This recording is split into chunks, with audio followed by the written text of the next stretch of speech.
그때 히스기야가 병들어 죽게 되니 아모스의 아들 선지자 이사야가 나아가 그에게 이르되 여호와께서 이같이 말씀하시기를 너는 내 집에 유언하라 내가 죽고 살지 못하리라 하셨나이다 하니 히스기야가 얼굴을 벽으로 향하고 여호와께 기도하여 이르되 여호와여 구하오니 내가 주의 앞에서 진실과 전심으로 행하며 주의 목전에서 선하게 행한 것을 기억하옵소서 하고 히스기야가 심히 통곡하니 이에 여호와의 말씀이 이사야에게 임하여 이르시되 너는 가서 히스기야에게 이르기를 내 조상 다윗의 하나님 여호와께서 이같이 말씀하시기를 내가 내 기도를 들었고 내 눈물을 보았노라 내가 내 수완에 15년을 더하고 너와 이 성을 아스루 왕의 손에서 건져내겠고 내가 또 이 성을 보호하리라 이는 여호와께로 말미암는 너를 위한 징조이니 곧 여호와께서 하신 말씀을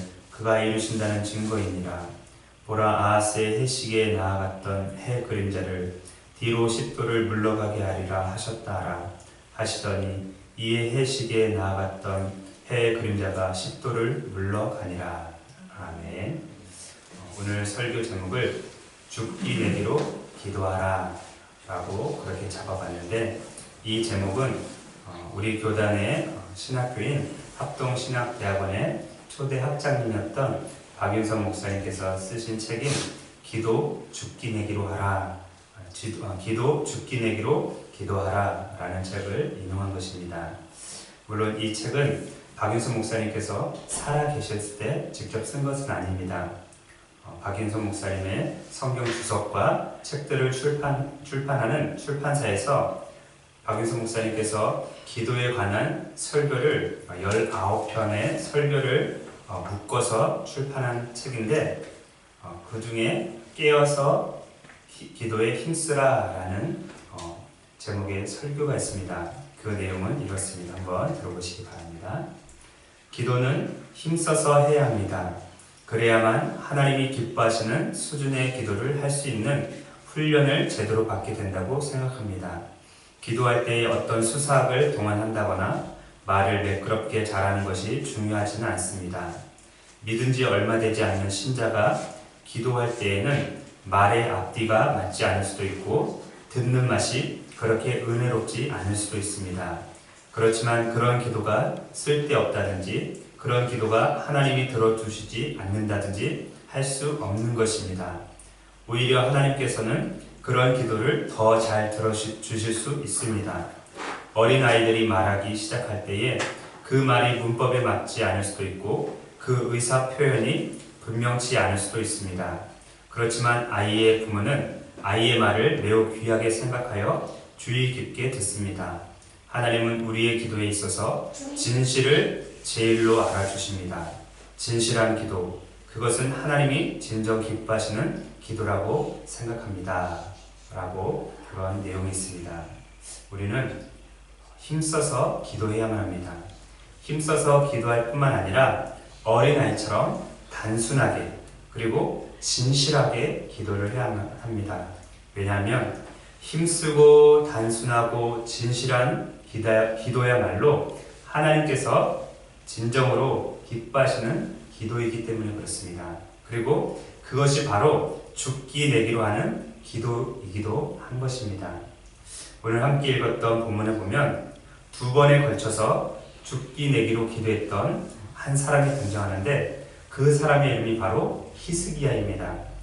히스기야는 남유다의 제13대 왕으로 25세의 왕위에 올라서 29년간 왕으로 남유다를 다스렸던 사람입니다. 그리고 그의 재위 기간에 한 선지자가 있었는데 바로 그 선지자가 이사야 선지자입니다. 히스기야는 이 이사야 선지자와 함께 종교 개혁을 단행했습니다. 조상인 다윗처럼 하나님께서 보시기에 정직하게 행했습니다.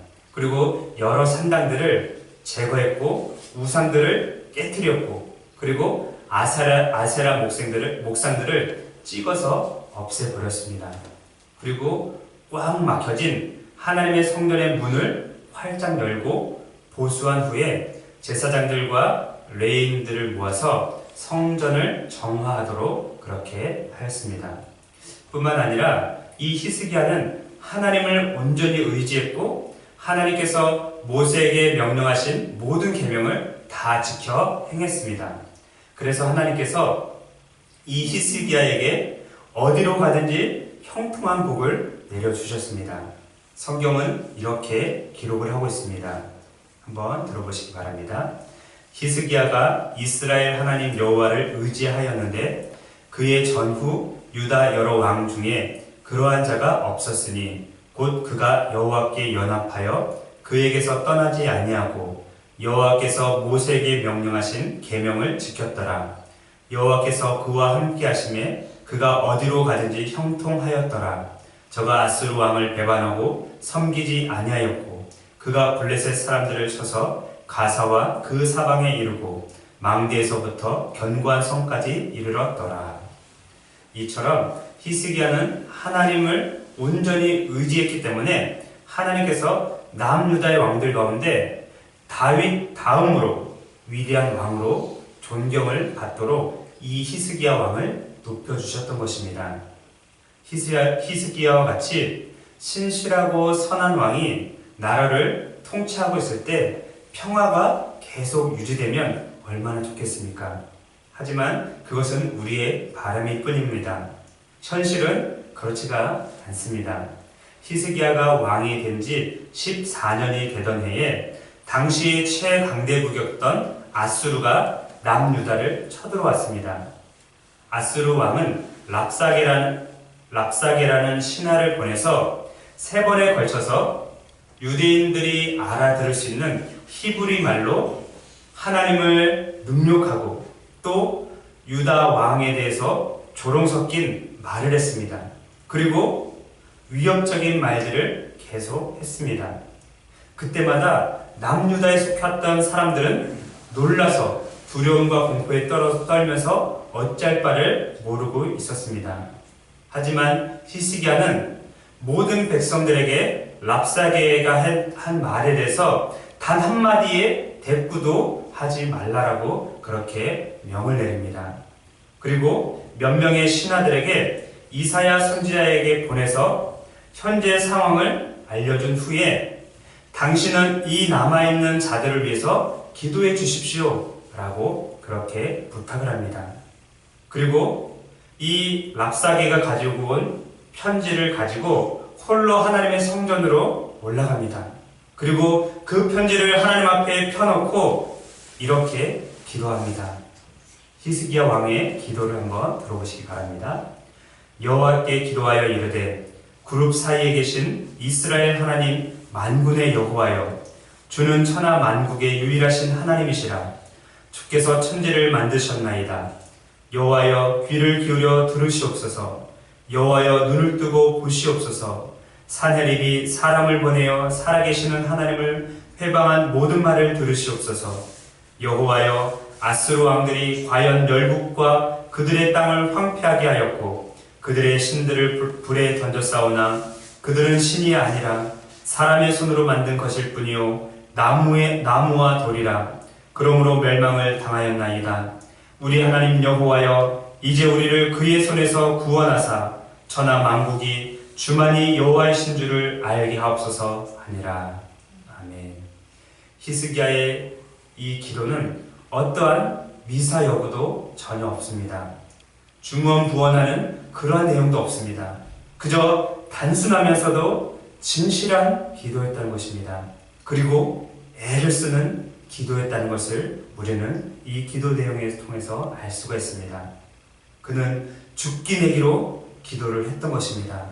그 기도를 들으신 하나님께서 이사야를 통해서 히스기야에게 내가 아수르 왕 산헤립 때문에 내게 기도한 것을 내가 들었다라고 말씀을 하셨습니다. 이 말씀은 하나님께서 직접 나서서 아수르 왕을 무찌르고 구원해 주겠다라는 그러한 말씀인 것입니다. 그 밤에 하나님께서 실제적으로 역사를 하셨는데 천사들을 보내셔서 아수르 군대 18만 5천 명을 쳐 죽였습니다. 그리고 겨우 도망쳐서 아수르로 도망쳐온 산헤립 왕은 자신의 두 아들에 의해서 처참하게 살해를 당하고 맙니다. 하지만 이 아수르 군대가 패하고 산헤립이 죽은 것 때문에 누렸던 기쁨과 즐거움은 잠깐뿐이었습니다. 왜냐하면 히스기야에게 있어서 최고의 환희 속에서 최악의 절망이 찾아왔기 때문에 그렇습니다. 계속해서 본문 1절을 우리 다 같이 한 목소리로 읽어보겠습니다. 시작. 그때에 히스기야가 병들어 죽게 되니 아모스의 아들 선지자 이사야가 나아가 그에게 이르되 여호와께서 이같이 말씀하시기를 너는 내 집에 유언하라. 내가 죽고 살지 못하리라 하셨나이다 하니. 전쟁에서 승리한 바로 그때의 히스기야 왕은 전혀 예상하지 못한 중병에 걸리고 말았던 것입니다. 본문에는 무슨 병인지 정확한 변명은 없지만 병들어 죽게 되었다라고 그렇게 기록을 하고 있습니다.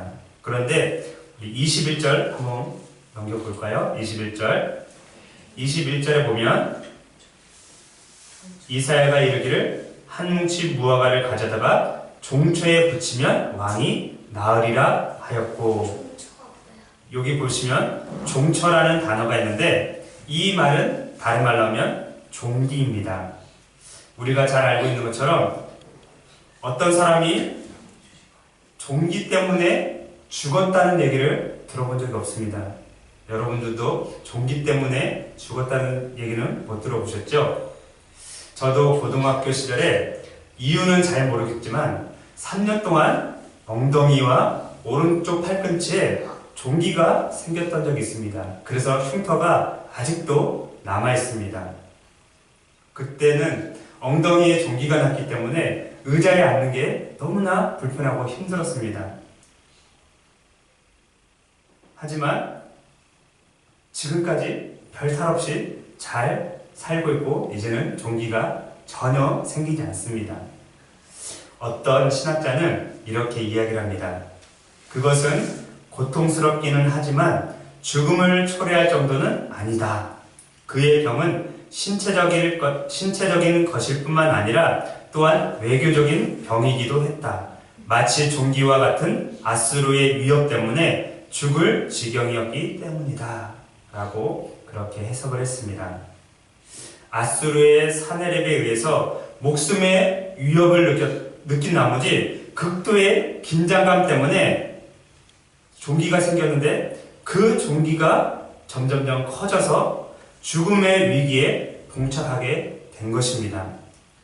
그런데 이사야 선지자가 찾아와서는 너는 내 집에 유언하라. 내가 죽고 살아나지 못할 것이다. 라고 그렇게 말을 합니다. 이 말은 청청병력과도 같은 그런 말씀이었습니다. 마치 불난 집에 기름을 붓는 것과도 같은 것이었습니다. 만약 저 같았으면 이사야 선지자를 붙잡고 애걸복걸하며 난리를 쳤을지도 모르겠습니다. 아니면 네가 얼마 후에 죽을 것이다 라고 하나님께서 말씀하시면 저는 그 자리에서 기절을 했을지도 모르겠습니다. 하지만 히스기야는 달랐습니다.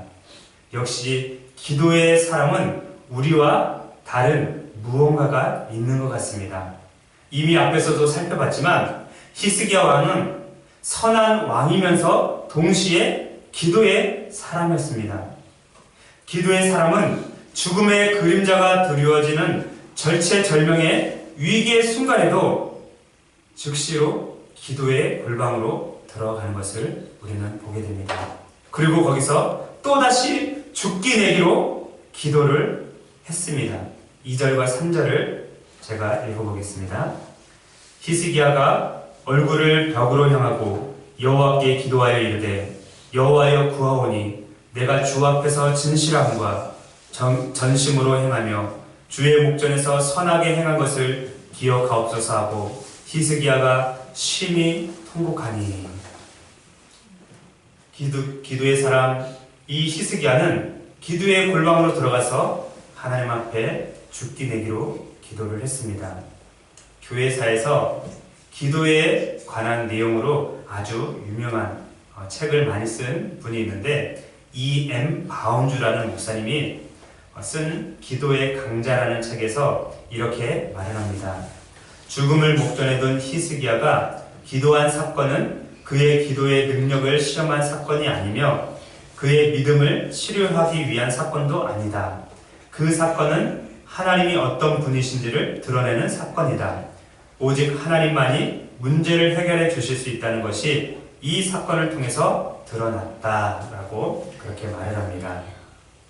죽음의 위기에 봉착해 있는 사람이 기도를 대충 했겠습니까? 하나님, 제가 지금 종기 때문에 얼마 후면 죽는다고 하는데 고쳐주시려면 고쳐주시고 말려면 마세요 라고 기도했겠습니까? 아닙니다.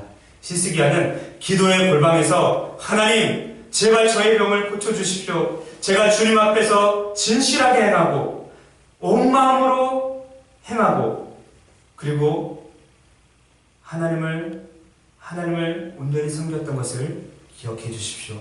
하나님, 저를 살려주십시오 라고 그렇게 간절히 기도를 했던 것입니다. 그는 통곡하고 울부짖으면서 죽기 내기로 기도를 했던 것입니다. 그러자 본문에는 기록이 없지만 같은 내용을 기록하고 있는 열왕기 하 19장 4절에는 이렇게 기록을 하고 있습니다. 제가 읽어보겠습니다.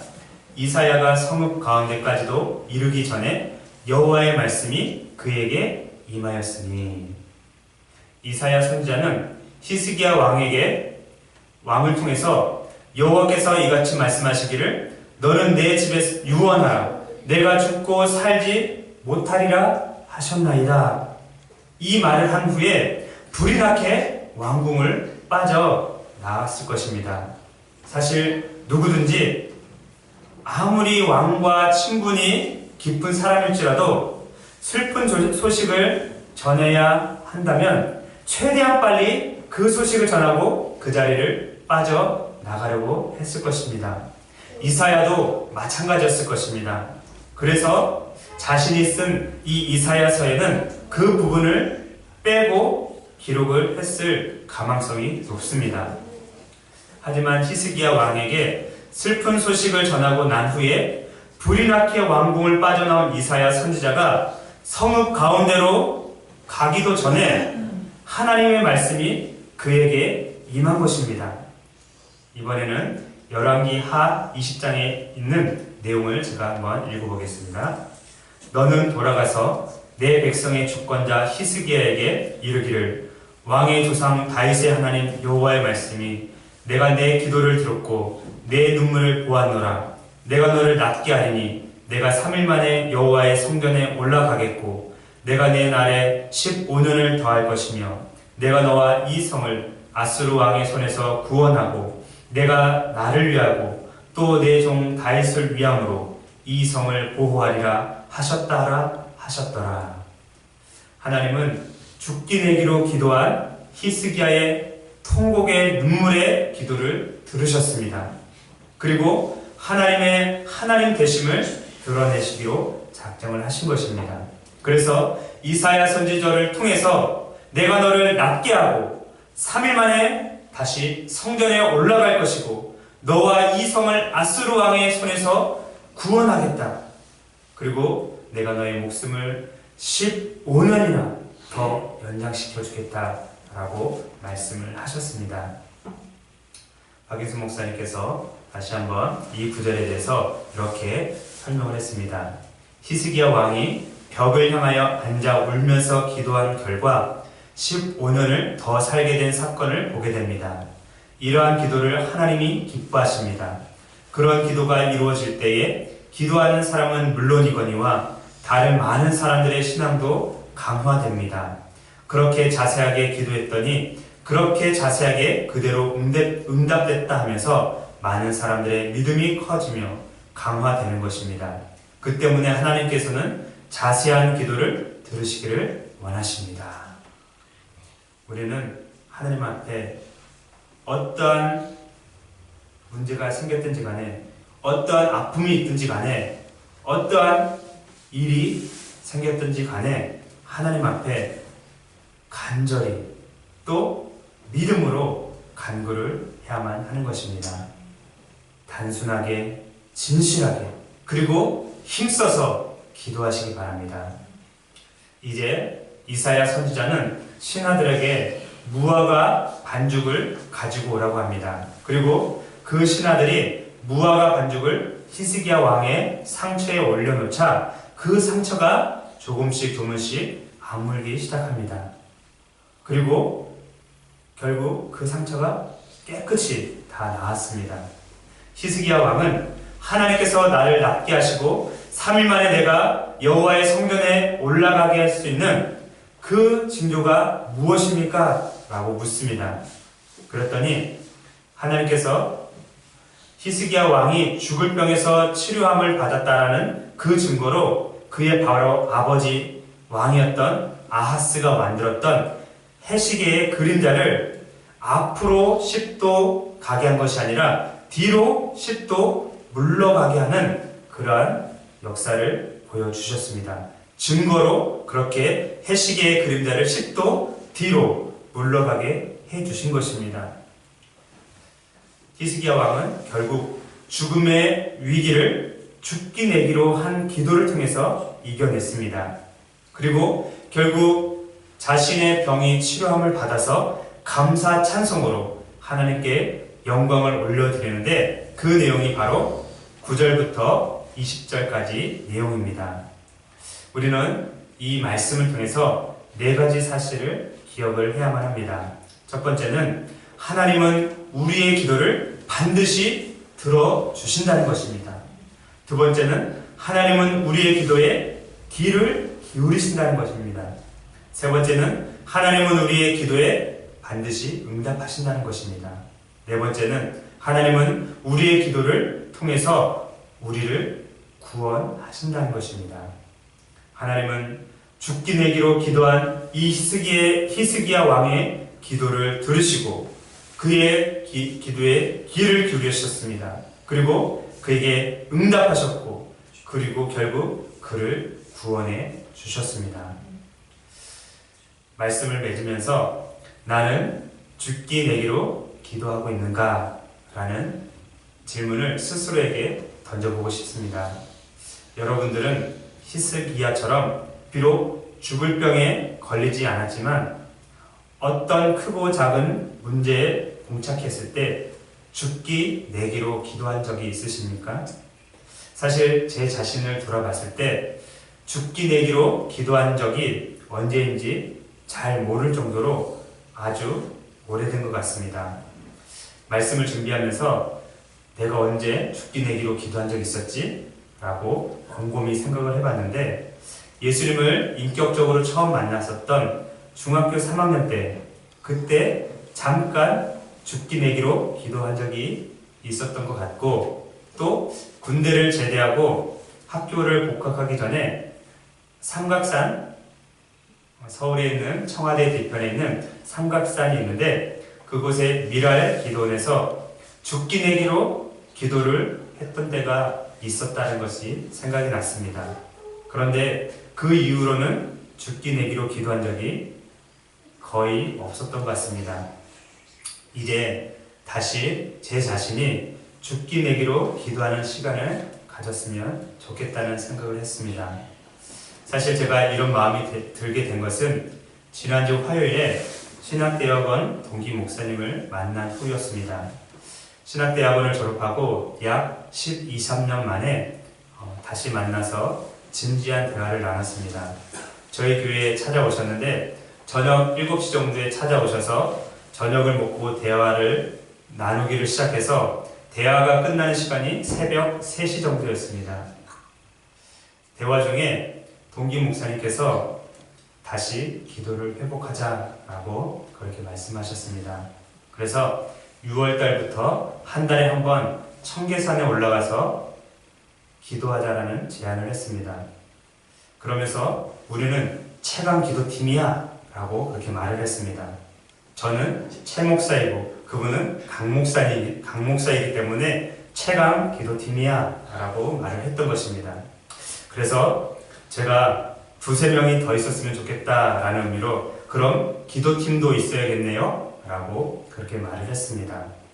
사실 저는 청계산에 한 번도 가본 적이 없습니다. 하지만 동기 목사님의 제안 때문에 제 가슴이 설레었습니다. 그리고 한편으로는 안도의 한숨을 내쉬었습니다.